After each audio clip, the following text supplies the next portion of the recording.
नमस्कार दोस्तों। बांग्लादेश के अंदर शेख हसीना की सरकार को हटाने के बाद मोहम्मद यूनुस पावर में आए और जब से मोहम्मद यूनुस पावर में आए हैं इनके द्वारा कई सारे अलग अलग स्टेप लिए जा रहे हैं और अब बताया जा रहा है कि मोहम्मद यूनुस संविधान के अंदर कुछ बड़े बदलाव करेंगे। और इन सारी चीजों का जो मेजर एम है वो केवल इतना है कि मोहम्मद यूनुस केवल एक केयर टेकर नहीं कहलाना चाहते, वो चाहते हैं कि बांग्लादेश के वो प्रधानमंत्री कहलाएं।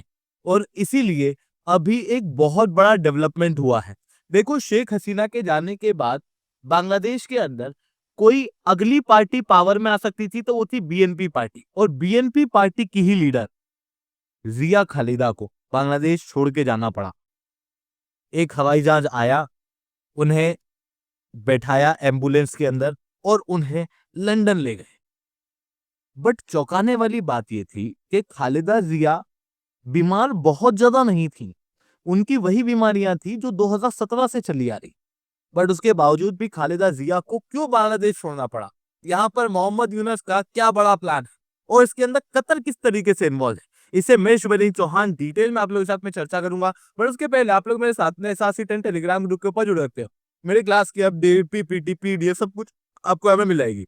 यूपीएससी सीएससी की तैयारी करना है, इंडिया के टॉप एजुकेटर से ऑफलाइन क्लास के अंदर पढ़ना है, तो आप अन अकेडमी पे जुड़ सकते हो। अन अकेडमी ऑलरेडी ऑफलाइन आ चुका है। इसकी फर्दर डिटेल में आपको वीडियो के एंड में बताऊंगा। चलिए आप समझने का प्रयास करते हैं यहाँ पर क्या हुआ है। देखो, बांग्लादेश नेशनल पार्टी जो कि आने वाले समय में बांग्लादेश के अंदर सरकार बना सकती है और बहुत बड़ी उम्मीदवार है। माना जा रहा है, आप क्लियरली न्यूज आर्टिकल के अंदर देख सकते हो कि अगला प्रधानमंत्री या तो खालिदा जिया होंगी या फिर उनके बेटे तारिक रहमान होंगे। यानी कि बांग्लादेश नेशनलिस्ट पार्टी कोई छोटी मोटी पार्टी नहीं है, दूसरी सबसे बड़ी पार्टी बांग्लादेश के अंदर देखने को मिलती है। और इनकी लीडर खालिदा जिया जो कि भी कोई छोटी मोटी लीडर नहीं है, पहले प्रधानमंत्री रह चुकी है 1991 से 1996 के बीच में और 2001 से 2006 के बीच में। और अभी भी इनके प्रधानमंत्री की दावेदारी सबसे ज्यादा मजबूत है। तो आप सोचो कि खालिदा जिया जो सबसे बड़ी प्रधानमंत्री की उम्मीदवार है, कुछ महीनों पहले बांग्लादेश के अंदर जब इलेक्शन कभी भी हो सकते हैं, इनस्टेबिलिटी का दौर है, उस बीच में बांग्लादेश को छोड़ के चली जाती है। कहां जाती है? अपने बेटे तारिक रहमान के पास लंदन में। और बहाना क्या दिया जाता है? बहाना दिया जाता है कि इनको बीमारी हो गई और उसी बीमारी से निपटने के लिए, इनके इलाज के लिए इनको लंदन भेजना पड़ा है। बट इस चीज के लिए अपने पर्सनल व्हीकल से नहीं गई, कतर ने यहाँ पर हेलीकॉप्टर भेजा, हेलीकॉप्टर में से एम्बुलेंस आई, एम्बुलेंस ने इनको बिठाया, फिर वो एम्बुलेंस ऊपर गई और उसके बाद में ये कतर के हेलीकॉप्टर से लंदन पहुंची है। कुछ फिशी लग रहा होगा आपको इस बात में। बिल्कुल है। देखो, खालिदा जिया 2017 के अंदर लीवर सिरोसिस, कार्डियक डिसीज और किडनी प्रॉब्लम से जूझ रही थी और यही प्रॉब्लम इनको आज भी है। और ये दिक्कतें बड़ी नहीं है, उतनी ही है। बट उसके बावजूद भी इन्हें कहा गया कि भाई इनको मेडिकल दिक्कत है, क्योंकि ऑब्वियसली इनकी उम्र 79 ईयर्स की हो चुकी है और ये सारे इश्यूज हैं। बट अभी कोई बड़ा इशू इनको आया नहीं था कि अचानक से जब सरकार बन सकती है, जब इलेक्शन हो सकते हैं, उस समय पर इन्हें सरकार छोड़ के या फिर कहूं बांग्लादेश छोड़ के जाना पड़े। इतना ही नहीं, दूसरी तरफ आप देखो कि कतर ने हेलीकॉप्टर क्यों भेजा? इनको तो खुद अपने हेलीकॉप्टर से जा सकती थी या फिर अपने पर्सनल व्हीकल से, फ्लाइट करके, बहुत सारे तरीके हैं। उन सारे तरीकों को छोड़ के लंदन गई कतर के हेलीकॉप्टर से, क्यों? तो आप कहोगे सर ये कुछ ज्यादा ही शक कर रहे हो। देखो, शक करने वाली बात है। आप यहाँ पर देखना, कतर के रिलेशन यूनस गवर्नमेंट के साथ अच्छे हैं। इवन आपको याद होगा कि बांग्लादेश के अंदर जो पिछली बार प्रोटेस्ट हुए थे शेख हसीना की सरकार को हटाने के लिए, उस समय पर स्टूडेंट लीडर ने वाइड स्प्रेड प्रोटेस्ट किए थे। स्टूडेंट लीडर सीक्रेटली किनसे मिल रहे थे? पाकिस्तान की ISI, United States of America, इन कंट्रियों का नाम सुना होगा आपने। बट यहाँ पर कतर का भी इन्वॉल्वमेंट था, क्योंकि इतने बड़े पैमाने पे प्रोटेस्ट ऐसे नहीं हो सकता बिना पैसे के लेन देन पे। और पैसे का लेन देन इतने बड़ा पैमाने पे कर सकता था कतर, और कतर ने ये पैसे का लेन देन किया। इसी कारण से स्टूडेंट लीडर लगातार कतर से ही मिल रहे थे। और अब कतर के लीडर्स ने ही एक एम्बुलेंस भेजी और बांग्लादेश के अंदर जो अगली पार्टी सरकार बना सकती है, उस पार्टी के लीडर्स को वहां से निकाल दिया शांतिपूर्वक तरीके से। कि भाई आप अपनी बदनामी नहीं चाहते तो चुपचाप अपने भाई जिसको ऑलरेडी एग्जाइल में रखा, अपने बेटे जिसको ऑलरेडी एग्जाइल में रखा हुआ उसके पास जाके रहो। पर ऐसा ये कर क्यों रहे? देखो, बांग्लादेश के अंदर सब कुछ शांत नहीं है। केवल हिंदू माइनॉरिटीज के ऊपर ही अटैक नहीं हो रहे, बल्कि और भी कई सारी बड़ी पॉलिटिक्स चल रही है। क्योंकि बांग्लादेश के अंदर अभी जो सिचुएशन है ना, उसे मैं लिटरली कह सकता हूं कि ये एनआरकी की सिचुएशन है। और क्योंकि बांग्लादेश के अंदर जो लीडर है उसे किसने बिठाया, ये कहां से आया, किसने इन्हें प्रधानमंत्री, कोई नहीं जानता यार।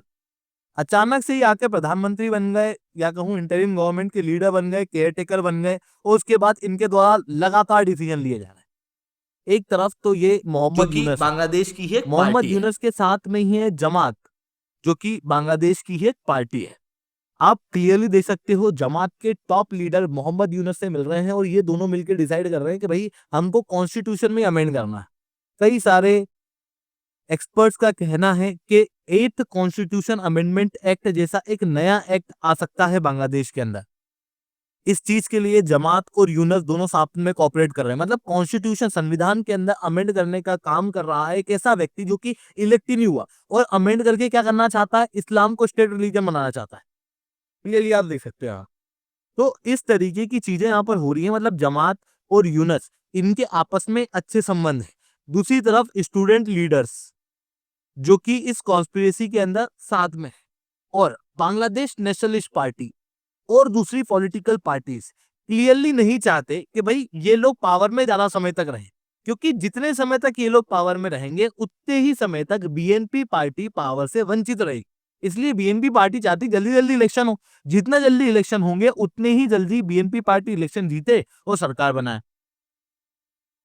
इसी कारण से बीएनपी पार्टी मोहम्मद यूनस और इनको प्रेशराइज कर रही है कि भाई आप इलेक्शन कराओ। दूसरी तरफ मोहम्मद यूनस और बाकी सारा ग्रुप जो है वो बीएनपी पार्टी से अब इतला नहीं रख रहा।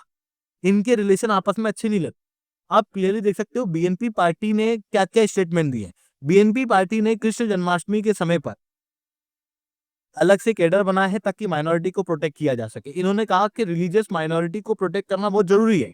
इन्होंने न्यू दिल्ली को भी अश्योर किया कि जैसे ही बीएनपी पार्टी पावर में आएगी तो जो इस्लामिस्ट लोग हैं, जो मोहम्मद यूनस की सरकार के समय पे पावर में है, इन्हें ये सरकार से हटा देंगे। यानी कि जमात वगैरह को हटा देंगे, स्टूडेंट लीडर को हटा देंगे, और मोहम्मद यूनस की सरकार तो जा ही रही है ना भाई साहब, अगर इलेक्शन होता है तो बीएनपी पार्टी इन तीनों की सत्ता के ऊपर एक थ्रेड बनी हुई है। इसी कारण से इन तीनों ने मिलकर यहाँ पर प्रयास किया कि एक काम करते हैं, हम बीएनपी पार्टी के टॉप लीडरशिप को ही यहाँ से गायब कर देते हैं। और इन सारी चीजों के पीछे जो मेन हाथ है किसी का, वो है बांग्लादेश के अंदर बैठे मोहम्मद यूनस का। क्योंकि देखो, मोहम्मद यूनस के ऑलरेडी कतर से रिलेशन अच्छे हैं। दूसरी तरफ मोहम्मद यूनस सरकार में रहना चाहते हैं। ये केवल एक केयर टेकर या इंटरिम गवर्नमेंट के लीडर नहीं कहलाना चाहते, ये कहलाना चाहते हैं प्रधानमंत्री। और आप देख सकते हो इनके हाव भाव, ये संविधान में अमेंड करने की बात कर रहे हैं। ये कह रहे हैं कि भाई इलेक्शन तो 2025-26 में कराएंगे, जब कराएंगे। इलेक्शन की कोई भी यहाँ पर क्लियर बातें इन्होंने कही नहीं। उल्टा इन्होंने कहा कि इलेक्शन डिपेंड करेगा कि कितना रिफॉर्म लोग चाहते हैं उसके ऊपर। यानी कि इन्होंने कहा कि भाई हम तो सरकार के अंदर बैठे ही रहेंगे। इसी तरीके की बातें मोहम्मद यूनस की सरकार द्वारा यहाँ पर की जा रही है। और मोहम्मद यूनस की सरकार जब एक तरफ ये कर रही है, दूसरी तरफ ये क्या कर रही है, जितनी भी दूसरी पॉलिटिकल पार्टी है उनको कमजोर करने का प्रयास कर रही है। देखो, आवामी लीग आप जानते हो, आवामी लीग को मोहम्मद यूनस ने ऑलरेडी कह दिया कि भाई ये अगला इलेक्शन नहीं लड़ेगी।